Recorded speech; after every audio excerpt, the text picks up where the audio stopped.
Welcome to Kendall Speaks. I'm Dr. Brian Stewart, president of Kendall Campus. And today we have the Communication Honor Society with us. Welcome, ladies. How are you guys doing? Doing good. Wow. It's great to have you. Thank you for having us. First, I want to thank Professor Emily Sendin, who is the English Communications Department and chair of this group, along with several others. Glad to have you back. Thank you so much. I'm glad to be back. And then our students today, we have Pietra, who is the president of the organization. We have Vice President Sophia. We have Treasurer. Secretary. I knew I did that. Ronnie, right? Yes. I got the name right. This is the position. And then Vice President of Technology, right? Janelle. Yes. Hello. All right. Glad to have you guys with us today. Let's first start with you, Pietra. Tell us a little bit about your journey and how you got to the Kendall campus. Alrighty, so hey guys, my name is Pietra. I am the founding president of the Communication Honor Society. I'm studying mass communications and journalism.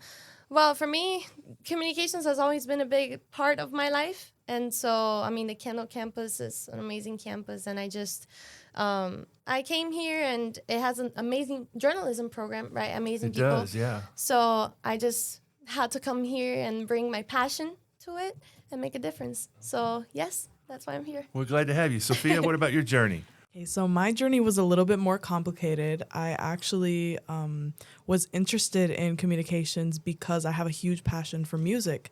In my high school, I was in choir for 7 years, and I got to be on the board for a nonprofit record label. So there, I actually worked with students who were my classmates and making music, and I helped them translate their thoughts into songs. And then beyond that, I just love helping my friends with, their English homework and things like that. So I really love communications and helping people get their point across. So that's what really drew me to communications. What a cool path. That's awesome. Glad to have you here. Ronnie, tell us about your journey to the Kendall campus. So I'm a business administration major, Kendall campus. Like Petra said, great campus. I love being here. And for communications specifically, well, I love teaching. I was an artist for a long time. I still am, and I love teaching, passing on those skills. And when Pietra came to me founding this organization, I thought, what an awesome opportunity to keep doing this. Artist in his drawing and painting? Okay, Yes. All right, very cool. Well, glad to have you here. And Janelle, tell us about your journey. Well, I joined the broadcasting journalism magnet at my middle school, and I did it all the way until senior year. Middle school, wow. Yes. So I started off camera because I was so shy and whatever, but then I decided to take on the role of being on camera, and that's where my true spark really it showed. And ever since, I just love doing photography on and off camera, script writing and anchoring, and it was just so fun, and I decided this would be the perfect opportunity to showcase all my skills and continue to flourish in this area. Well, you may have been shy, but right now I can tell you love it. So great creativity with all four of you ladies here today. So what sparked your interest in studying communication? Oh, for me, it's a long story. It started when I was 8 years old, actually. I used to watch news channels all the time, and just a passion came to me when I watched the news anchors just delivering the news so passionately and so eloquently. For me, it was just something that really made me think, man, I want to be like them, truly. And that's why I really want to be a news anchor, work for broadcast journalism. And I remember that when I was 11 years old, it was in middle school, actually, I did a project, the science project. And instead of doing it normally, like you would do, writing or doing a documentary, I did it as a breaking news style. My teacher loved it so much that he started showing it to other classes and just saying that, man, this is awesome. I never would think that journalism and science would ever come together and just deliver the information to students. So to me, it just goes all the way back. And when I came to the United States, I saw the opportunity to truly have my passion out there and just highlight it. And so, that's why we have the Communication Honor Society, and that's why I'm studying communications and journalism. That's great. That's great. Sophia, what about you? What sparked your interest? So besides music, what really drew me to communications was that I love talking. I love talking, and I'm really good at English and reading and writing and all that. So I have a passion for that more than STEM, per se. And I think it's a really important skill to have that I love to be able to, work on myself. And I feel like that's something I could do in the future and help others find the same passion or just improve their own skills. Well, you all have good voices for the podcast. So, Janelle, what about you? What sparked your interest in the communication? Well, area? I think it's very important to shine a light on stories that don't get to get showcased. And being able to be the face of it is also something that I really love doing. That's great. I hear you guys talking. I think about, you were talking about being a broadcaster, and I think about that weatherman. I don't know if you know who Jim Cantori is, but anytime there's a storm, I always turn on and I see him blowing in the wind, and I could see you doing that. My grandma says this all the time. Oh, when you go into news anchoring, you're gonna be like walking in mud and like just being there. That's funny. Ronnie, tell us about your interest in studying communications. Yeah, so although it's not my major, like my fellow ladies over here, I think communication is really important as a business major for Right. networking and all that. And as I said, I love passing on skills. I love teaching, and you got to communicate well for that. That's good. That's Sure. good. So for those who aren't familiar with the Communication Honor Society, what distinguishes it from other clubs? And tell our audience a little bit about it, if you would. Sophia, you want to start? Or should As I the start? founding president, go ahead. Go ahead, founder. Alrighty, let's talk about it.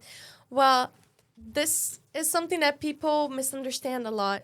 People come up to me and they say, "Hey, Pietra, can I join your journalism honor society?" And let me tell you, it's not a journalism honor society. Communication is way more than just journalism. Communication is in every single area. It's in science. It's in anything. If you're a computer science major, if you're going into biology, you're going to talk. You're going to have to communicate. You're going to go into the workforce and you're going to have to present, maybe your findings over a project. And so communications is everywhere in everything. And we just want to basically bring awareness to that and make students realize that we need to work on our communication skills. I remember there was this one event that we all went that the presenter said that it's very hard to hire people from our age due to our lack of skills on communication.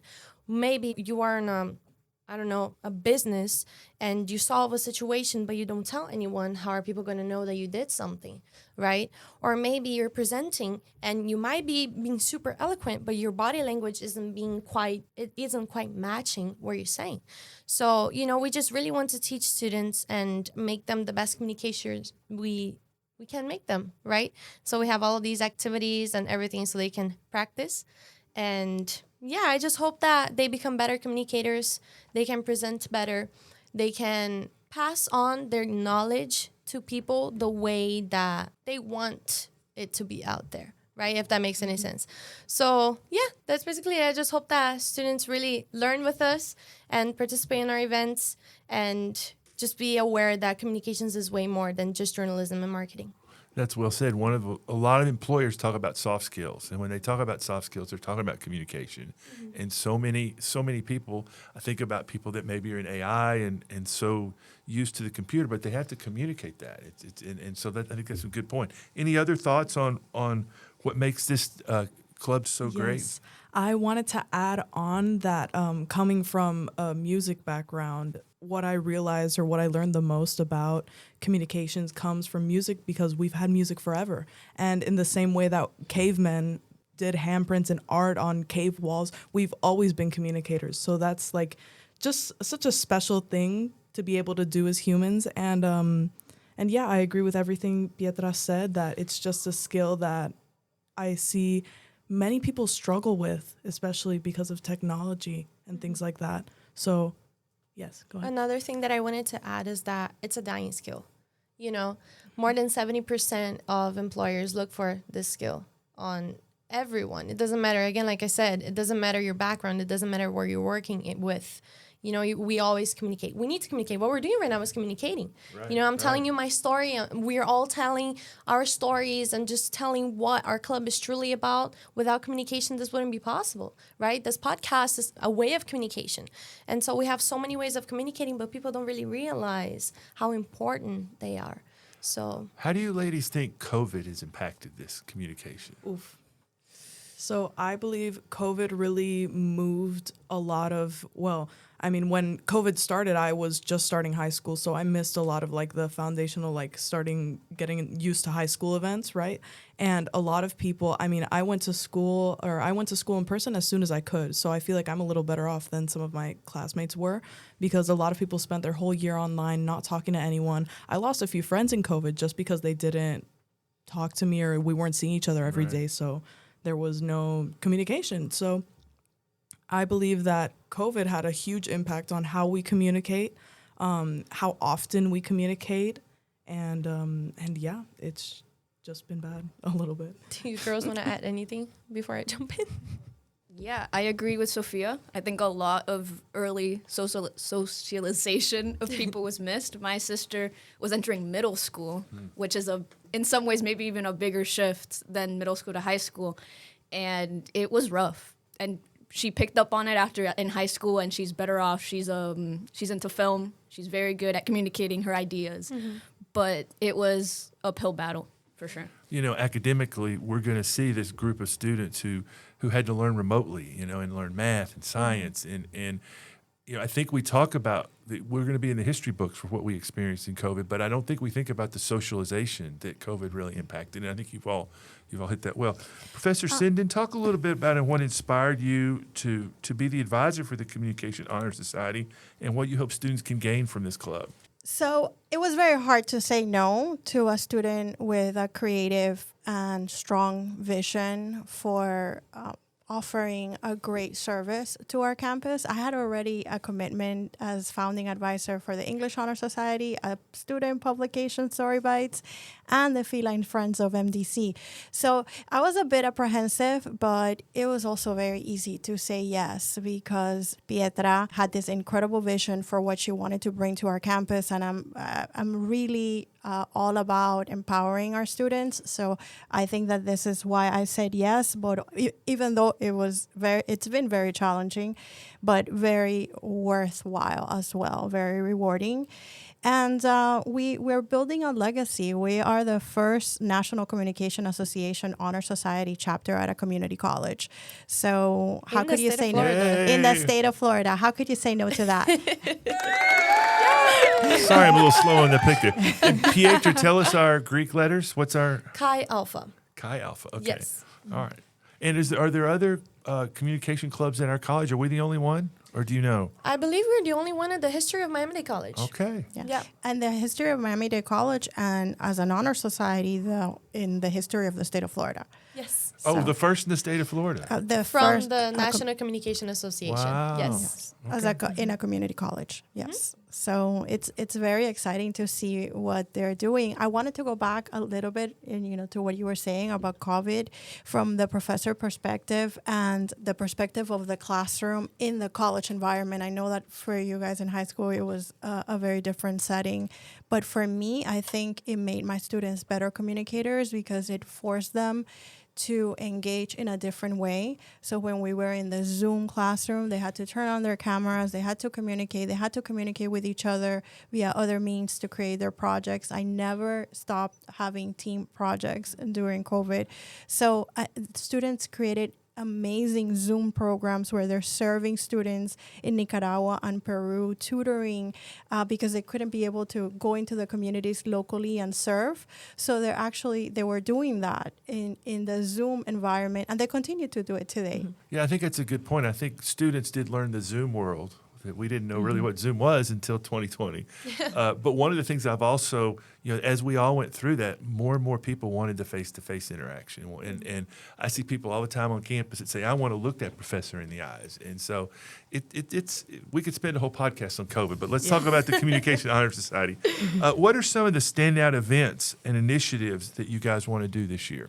So I'd like to highlight, first of all, the Media Literacy Week for us. That was the biggest event that we have so far hosted. We had more than 150 students coming by. It was a 3-day event with 4 workshops. We had fireside chats with Professor Manuel Duaso, Stella Santamaria, and also Sean Schwainer. Much thanks to them. Also, we had a chat with Professor Sendin. She shared a little bit more about her knowledge on media literacy, the SIFT method. We also had an event with PTK where we highlighted the importance of preserving stories in the age of AI. We also taught students about media literacy in finance, which is different from financial literacy.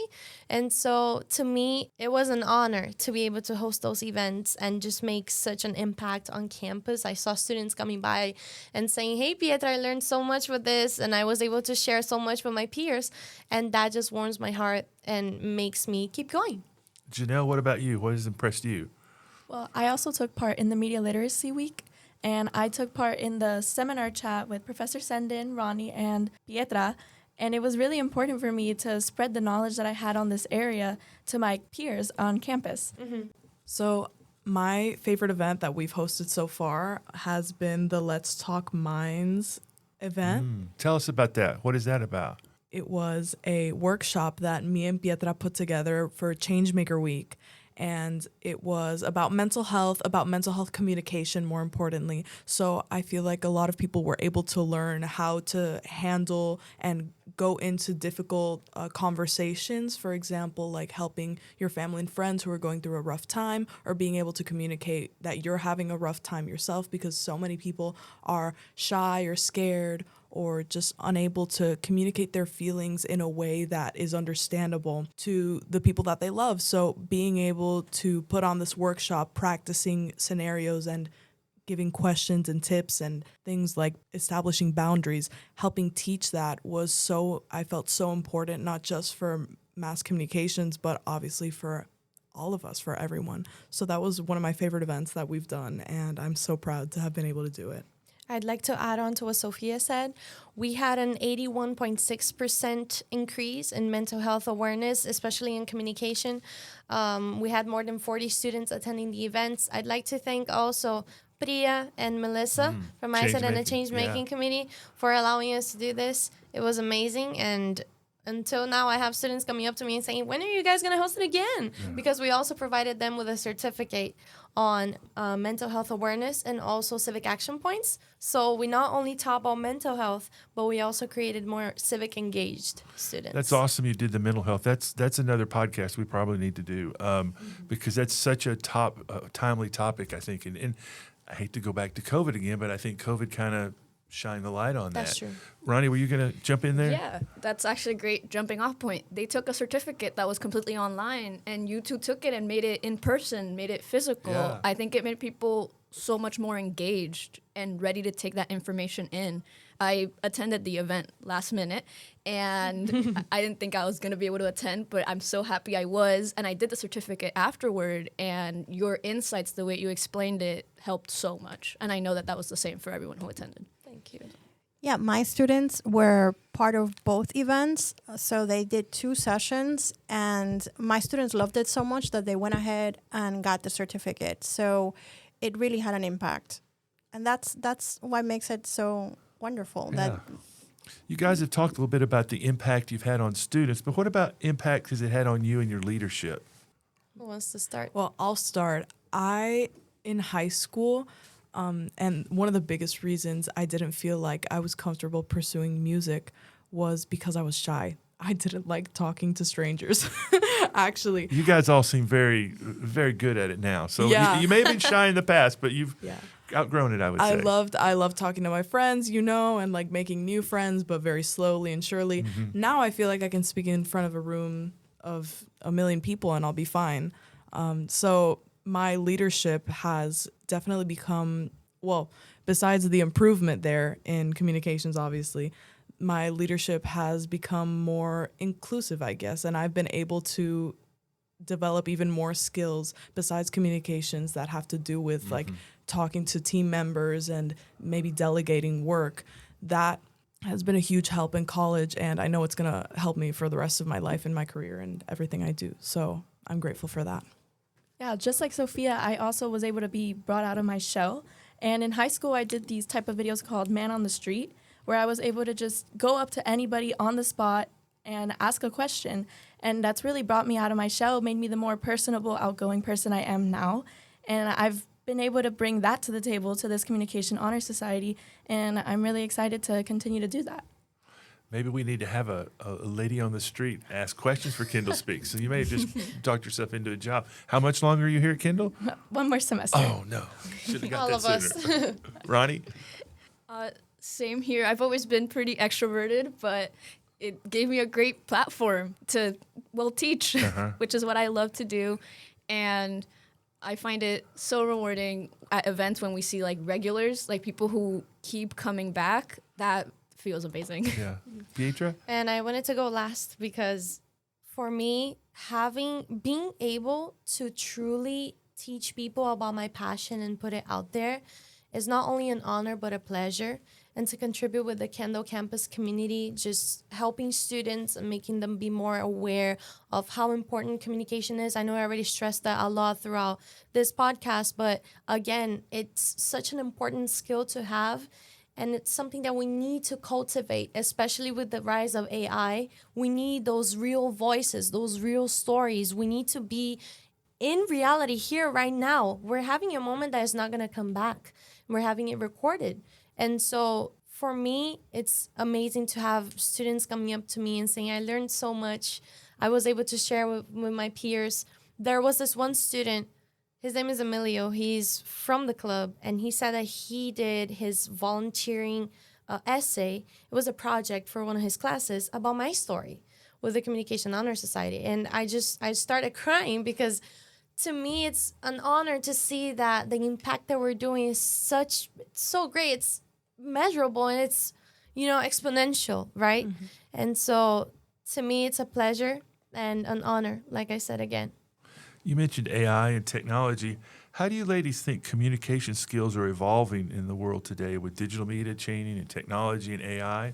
Yeah, I believe that the rise of AI and the exponential use of technology, and I'm thinking more in terms of younger kids, it's really doing a big harm on their ability to communicate because they're going online and you're abbreviating sentences and everything is spelled wrong because why are you spell checking on Roblox, right? So kids are learning from what they're seeing instead of putting into practice what they should be doing correctly in school. So besides that, talking in person has also become much, much harder because of how people are communicating online, and it's just been really difficult. Like Sophia said, it's doing great harm to people. We don't use our creativity anymore. We write essays, we write emails, we write simple messages using AI. To me, that's extremely detrimental to not only our mental capacity, but also the future of our society, the future of the world, I should say, because one of the things that we spoke about during the AI event with BTK was the fact that preserving stories, preserving history is going to be so much harder in the future. We have those pictures, those videos, those audios being created. How do you think we're going to be able to preserve history, right? History books are not going to be as accurate anymore.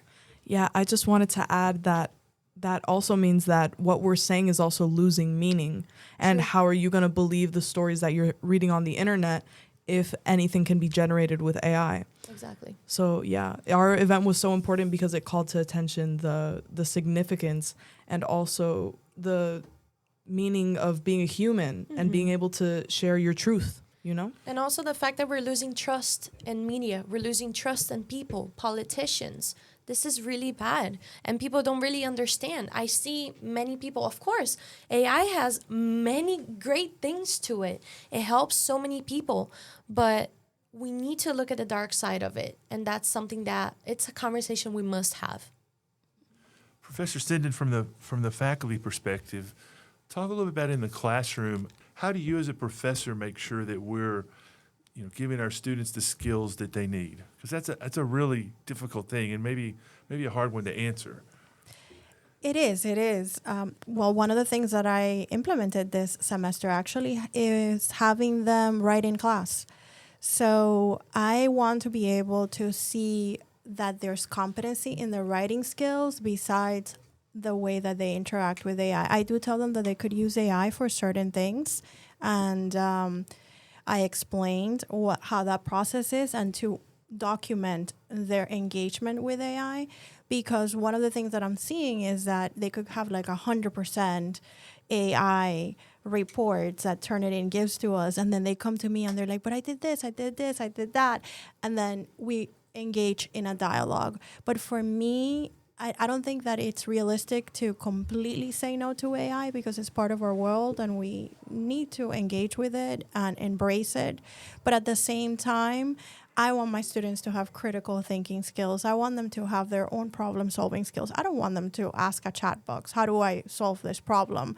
I want them to have the creativity when they write a story, that it's their own. It's not ChatGPT giving them a prompt. And unfortunately, we see a lot of that. One of the things that I hear my students say to me, no, I just asked it for ideas. And I'm like, that's exactly what I don't want you to use it for. I want your own ideas. You could ask it to help you maybe write this sentence. Is the comma in the right place? But don't ask it to come up with ideas for you, because then that is the death of It's replacing potential you. Yeah. and creativity. Yes. Yeah, it's interesting you say that. I was talking to a faculty member last week who had a student who'd written a paper and put it in AI to evaluate it.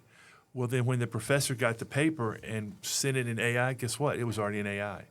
And because the student had put it in AI to have it reviewed, AI took it as its own, because that's what AI does. You know, it absorbs. It's like a sponge.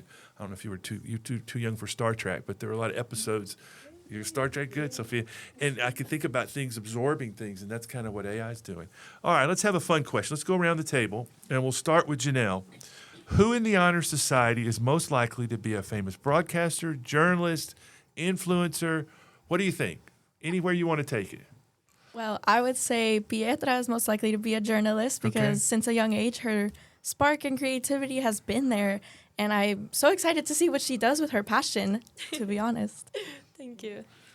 Ronnie, what do you think? Well, I believe that as well, but to give something a little different for influencer, we were saying one of our board members, Alfredo, he would be an amazing influencer. He's very Influencer. charismatic. Okay. What's Sophia going to be?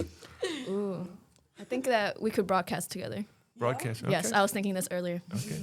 Pietra, who do you think? I think that they would have a great podcast together, Sophia and Ronnie. And I think Janelle's going to be an amazing influencer in the future. I mean, she I manages agree. social media and everything.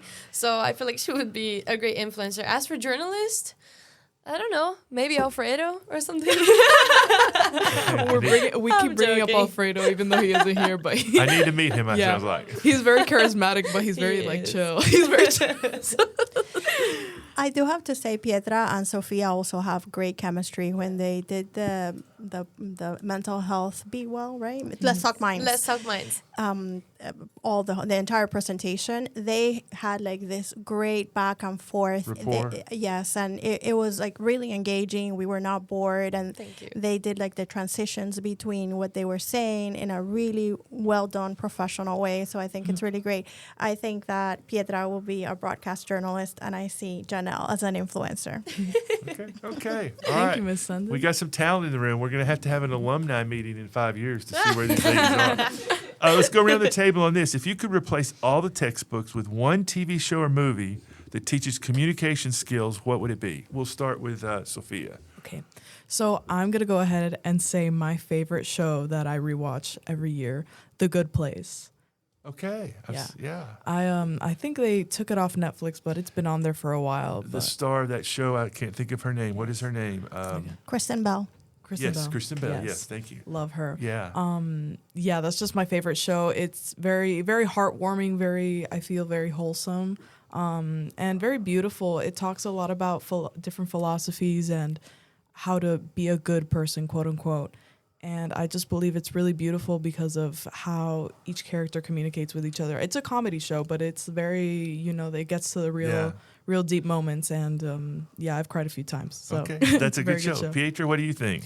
For me, it's The Modern Times by Charlie Chaplin from 1936. Oh, my. I know it's. Ooh, my I'm God. impressed. I watched it once in my history class, and I was just so baffled at the fact that I could understand everything that he was saying without him saying anything. He was yeah. working at the factory, and just with his nonverbal communication, he was able to express all his thoughts and everything that was happening. And so I feel like this one teaches a lot about how important nonverbal communication is. I mean, it's 90% of communication overall, and so I feel like this teaches a lot about how important this is. That's a great teaching technique for a class. Ronnie, what about you? Okay, my pick is the TV show version of Interview with the Vampire.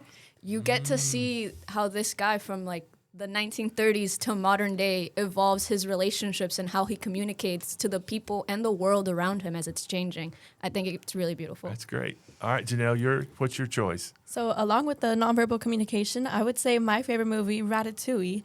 And I think it really shows just how well you can communicate with somebody, even if he doesn't speak. Yeah. And it just shows how well nonverbal communication works. Like, no matter our language barrier, we still all understand from our face expressions and our body language, and that just shows how important that is. We all understand what it looks like when somebody's sad, when somebody's laughing, and those are all things we share, no matter where we come from. That's great. Have you ridden the ride at Disney, the Ratatouille ride? Of course. That's a great ride. Oh, I've never been to Disney. Oh, okay. Well, we won't go there. What about your movie or show, Professor Sendin? Do you have one that you think fits well?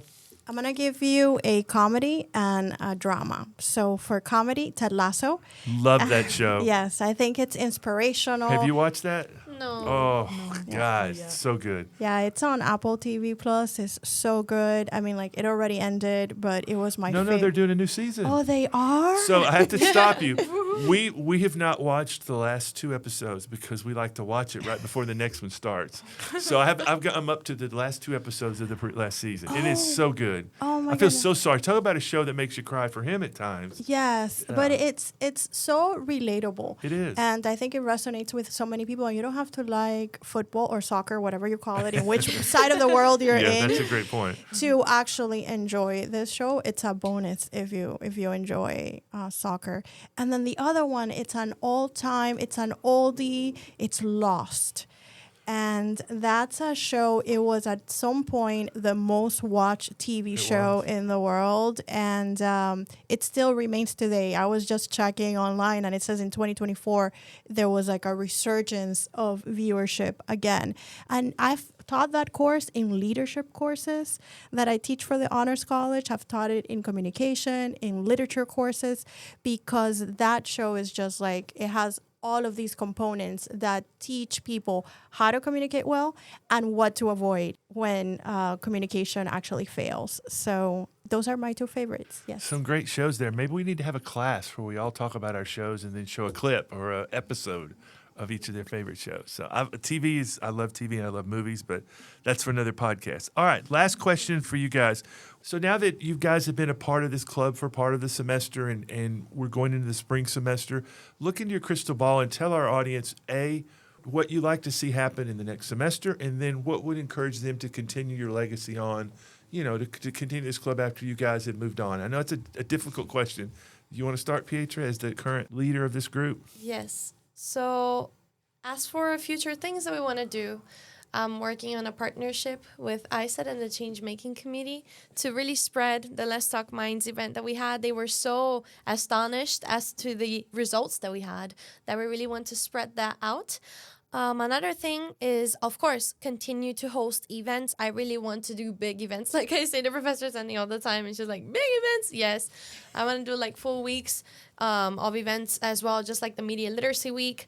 But this time maybe at Wolfson. I don't know. We can do so much. But as for the legacy, do you want to go first, Sophia? Or I was going to hop in and say that I would really love to see a more political affiliated event, or like about political sciences, since mass communications, you could also go into international relations with that. And I feel like a huge part of teaching communications is also teaching international communications. True. And how to speak with people of different cultures that don't show the same body language or the same, And one of the gestures we things do. we're proud of at Miami-Dade College is the number of countries that we have at graduation. Oh, yeah. I want to say 123, 100. It's some every year it varies, but we have that many different countries of people that attend Miami-Dade College. So your point of it being more international, that's a cool way to kind of grow and spread the club out a little bit and bring in different individuals. That's great. As for legacy, we're trying to do the foundations of it now. I really want for the Media Literacy Week to be something that is done every year by the next presidents, the next e-board. I'm trying to lay the foundation of the club right now so that the next person can do an even better job than I am doing. I feel like if I only had a little bit more time, I would be able to do so much more. But still, I feel like with the time that we had, the time constraints, everything that came our way when finding this club, I feel like we're doing an amazing job. You have to take care of those grades. Those are first. Oh, And yeah, it's- and the 4.0. club- and that's good. That's perfect. Ronnie, what about you? What about legacy, or what would you like to see accomplished in your remaining time here? All right, yeah, looking into the crystal ball, I love during Media Literacy Week how much we were able to collab with other clubs. I find that so important, especially as a communication honor society. Yeah. So I want to continue that in the future. And as for legacy, well, we have our regulars who are inspired by what we do. I know this is going to keep going after us, and yeah, let's impart as much knowledge as we can. That's great. Janelle? Yeah, I just can't wait to see this club keep growing, and I hope it reaches a lot more majors, because I know a lot of STEM majors who think, oh, I don't really need communication skills. I'm working behind the scenes, or I'm not on camera. But I would just really like to see this club continue to grow for other majors. Sorry, I wanted to add to that. Actually, what I want to go into communications is going to be on that side of like helping. I've heard a lot of people that have graduated from communications go into jobs where they help STEM majors, or well, I guess not majors anymore, but people in STEM, scientists, help articulate what is the importance of their research and how many people, or how it's going to help people. So that's a huge part, and that's actually something that I want to do in the future. So, and also the legacy I want others to feel the same confidence I've been able to grow. That's important. Yeah, I want others to have obviously the soft skills to be able to do whatever they want in the future. But most importantly, I want people to leave feeling confident and ready to take on whatever challenges they might face in the job market. One thing I'd like to request, Professor Sendin, if possible, I would love to have a reunion of these alumni. I don't know how we do it, and I know we can't do it every year, but maybe a 5-year reunion. It'd be great to know where these students end up, and I know you stay in touch with a lot of them, but I don't know how we do it. I'd love to do an alumni for our clubs in some capacity. I think that that's a great idea. I would love to see them come back. You know, they always do. They come back and they give back. And they're going to be coming to my classes. I do workshops, and they will mentor the students that stay. So I know that these students, they don't just leave Miami-Dade College and they close the door. They always come back. And I have students that I had my first years of teaching, and I've been teaching for 26 years, and I keep in touch with them. I actually went to a TED Talk of one of my students that was my student in 2000. Imagine that. So, and I went to her TED Talk 2 years ago. Okay. And we keep in touch, and they keep and they come back, and she wants to come and give that TED Talk here in Miami-Dade College. So we'll make it happen, but So we'll the- make it happen officially. Yes. So the four of you need to stay in touch with us. That's a promise. You got to raise your right hand. All right, and end it for us. You have one more thing to say. I just want this communication honor society to leave a legacy of work, of commitment to change, and that students take this opportunity and grow as professionals. Because as we all said throughout, communications is not only for journalism, it's not only marketing. It's also about science. It's also about mental health. It's also about computer science, engineering. It's about everything. It's weaved through all of our programs here. And that's what I think is so unique about this program today is what you guys have talked about relates to people across the campus. You know, we bring clubs in here. Maybe they're more narrow, but you guys have brought up some really great points that I think, to your point, should be weaved across the campus. Well, we like to end our broadcast with you turning the microphone on me. If you'd like to ask me a question, Professor Sendin's our veteran. She's done this several times with me, so I'm going to give her a pass on it. But I'll let the four of you ladies ask me anything you'd like. I have a question. Okay. So what does effective communication mean to you as the campus president? So I have to tell you a story. When I was 23, I was really young. I was a math faculty member in Texas, and I got elected as our faculty association president, which is a big role. And I was not a very good public speaker. I was nervous. I was scared to death. And so I brought one of my buddies was the speech teacher. So we went in a classroom. He closed the door, put me in front of the room, and he gave me a lesson on, how to talk in a room, how to look over people's head, all those things you've heard. And from that day forward, it was like, I still get nervous, sweating sometimes, but it was like I was more comfortable in front of it. So that conversation with him, to this day, I think about it every time I go in front of a group and give a welcome, which I give so many welcomes. You don't know how many welcomes I give. I try to be different. It's hard. But that's one of the things as a campus president, that communication skill, to think off the cuff, to be able to try to remember people's names. Those are some of the things that have really helped me. Awesome. I have a small question. Were you ever into theater or anything like that? Wow, what a great question. No, I've never been one in the theater, but I've probably seen more Broadway plays than anybody on this campus. Woohoo. Wow. Wait, My- which was your favorite? Probably Les Mis is my favorite by Really? far, but there's been some really great ones. One you've never heard of, Paradise Square, that just came out a couple years ago. My daughter played college volleyball in New York, and so we would go see her for 4 years. And we'd go see her in the dorm, and my wife and I would say, "Hey, good to see you. We're going to Broadway." So I bet I've seen close to 40 Broadway productions. And so I've in my heart I would love to do theater, but I can't sing. I can two-step, I can dance a little. I guess the closest thing I've done is we produce videos to start the school year. When I was at the medical campus, we produced one. I don't know if you've heard of the show Welcome Back, Kotter. That's our genre. We did one on Friends this time. You've heard the show Friends. We did one Yeah. on that. So I love to do that kind of thing, but I don't know that I'm jealous of people. I just saw a production last week at the Arts called Clue, the game Clue. Oh, That was really cool. So I love theater, but it's more of appreciating it, realizing it's not really something I could do. So. Yeah. What do you think of the movie Wicked? I need to ask. So I have seen Wicked on Broadway on the second row. Love it.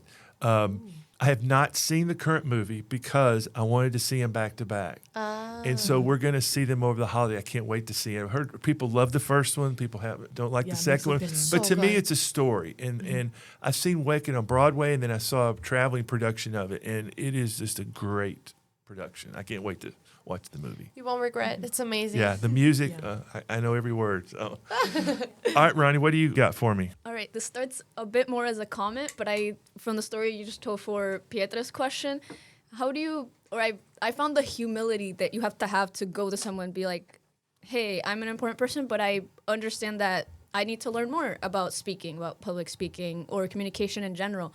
How would you advise someone go about having that humility and being like, you know what, I still need to keep learning? Because I think that can be a barrier for some people. They're like, I'm just not going to learn anymore. That's true. just not good at it. Yeah. You know, I think a lot of people that are public speakers see themselves as the sage on the stage, and we've heard that forever. But to me, you've got to be more of someone who wants to be a part of the team. And you know, you see people that are up there on the stage, and they're this eloquent speaker and all that. I want people, and I want to help people to be part of the audience. You know, to be that. And so that's how I'd answer that question. And that's difficult to do because, you know, one of the things when you're up there on the stage, you're taught to look around and look people in the eyes, but you're so focused on what you're saying that a lot of times you can't read the people's faces. And when you're really comfortable communicating, you can look in people's eyes and say, oh, I've lost that student, or they're not following what I'm doing. Wonderful. Thank you. Just my last question. I really want to tie this into your professor educational endeavors. After the news piece came out, it was amazing. By the way, you guys should read it. Thank you. I really want to ask if your communication style has changed or changes between when you talk to your students or when you are Brian Stewart, the campus president. So one of the things that I've tried to do for my whole life is be Brian Stewart from whatever endeavor I'm in. Whether I'm on the basketball court, playing against somebody, whether I'm giving a speech or I'm teaching a math class, I don't put on a different Brian Stewart. I don't play politics. You know, I want people to know me for who I am, and I want to know who you are. And a lot of people in this world, that's one of the things you ladies as you grow older will see, is that you see people in different settings change who they are. And I don't do that. You can ask my students that they're the same person in class today at 7 a.m., by the way, or when I see them in Professor Frazier's class, which I went to last week and saw their project. So I'm a little unique in that way. A lot of people do what you say. They put on a different hat for different things, and I've never done that my whole life, and I don't intend to start now. So That's awesome. You guys take this advice. Yes. Janelle, end us with a good question here. Another good question, I should say. Hopefully, I don't know which one. Oh, you've got more than one. Well, Uh-oh. not really. Well, I was just wondering, like, some of your background, like, what college did you go to, and like, what major did you start in, and did you change majors along the way? So that's a great question. I went to college on a basketball scholarship in a school in Texas called Tarleton State University. I got lots of stories about it, but what I'll tell you about it is it's the #1 rodeo school in the country. if you know what rodeo is, I could tell you lots of stories about rodeo. So when I went to sign my scholarship, my dad is a university president, or was a university president. He's still alive, but he was a founding university president of a school in Texas. And I got my scholarship and had to write down my major. And all through my life, I thought I'd play in the NBA. And so I wrote down coaching. I was going to write down coaching. And in my growing up, your dad, your parents were very, so I couldn't write down coaching. So I had to write down a major. And just on the spur of the moment, I wrote down mathematics because that's what I was good at. I had teachers that I loved, and I knew I could teach that. And so I was a math major all the way through college. I was going to switch to chemistry. Chemistry was my minor and is my minor. And my first semester of my sophomore year, I was starting on the basketball team that year. And I don't know if you've had chemistry labs, but they're 4-hour labs. Oh my God. And at Tarleton, it's a smaller school. It's about 18,000 or 20,000 now. Then it was probably 8,000 or 9,000. So your labs were in the middle of the afternoon. So I was missing basketball practice. And this is a bad thing to say, but that's when I stopped being a chemistry major. So I stuck with math. So I never did change. I was math all the way through my bachelor's, master's, and PhD. But chemistry was what I really wanted to do. But that's how I became the math teacher I am. So. That's awesome. Well, thank you, ladies, for this great conversation today. We've learned a lot about the Communication Club, and I can just see the future for it being really great. Thank you. I want to thank Christina Sines, our head writer, Paul Klein, our executive producer, and Alex Bellows. Thank you all for being here today, and goodbye for now.